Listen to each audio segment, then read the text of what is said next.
morning, Sunday the 22nd of January. Welcome to this time together. You know my heart. I hope this will be meaningful for you. Dear friends, last week I started with the question, how are you? And today it's pretty much sort of almost continuing that question for us to reflect on. So the reading today, which I'm not going to do, is from the Gospel of Mark, chapter 1, verse 21. And it's this beautiful passage where Jesus and the disciples goes to Capernaum. And then one day he goes into the synagogue and he preaches. And people are amazed because he teaches with an authority, not like that of the teachers of the law. And then a man comes in with an evil spirit and he says, I know who you are, you're God's messenger. And then Jesus says, keep quiet and go out of him. And then people are amazed again because of this authority.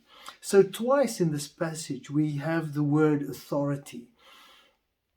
And that's the word that I would like to talk about today. And twice, two times again, we read the word that they were amazed. What about authority? What about authority? So often we misunderstand it, especially when it comes to churches, that people have experienced forms of authority that was never meant to be.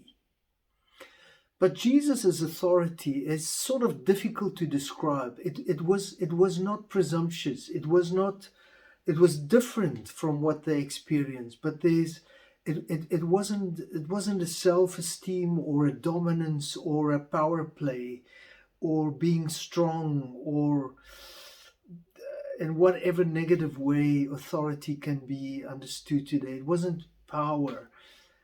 But there was something beautiful. What they must have experienced was perhaps compassion and understanding and insight and integrity, and perhaps even a sense of connectedness between him and God the Father. They must have experienced something, because the word that we read there is that they were amazed. Dear friends, how often we don't have that type of authority in our churches or even in our lives.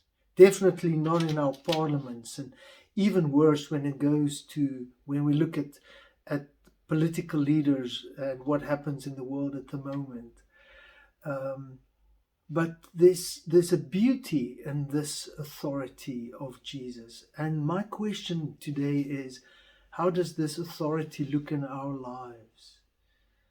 How often do we miss that?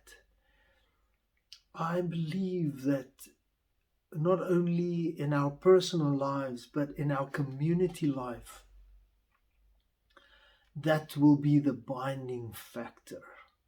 That will be the one thing that makes it worthwhile. Just this week I read a quote from about Dr. Martin Luther King, where it was said, he did not make a I have a plan speech, he had a I have a dream speech.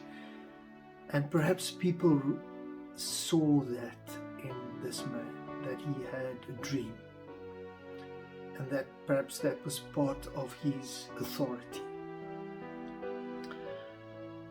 May we regain that. May we find that again. May we find the beauty of having his authority in our lives. May we find that in our churches. And I believe that would make all the difference. It's said about Martin Luther that when he defended himself in front of the emperor, he said, I cannot do otherwise. I cannot say anything else, because that is the authority that I stand on. And we know the difference that made. May you and I find something of that beautiful authority of God's presence in our lives. So may the Lord bless you, and may the Lord keep you and make his face to shine upon you. Amen.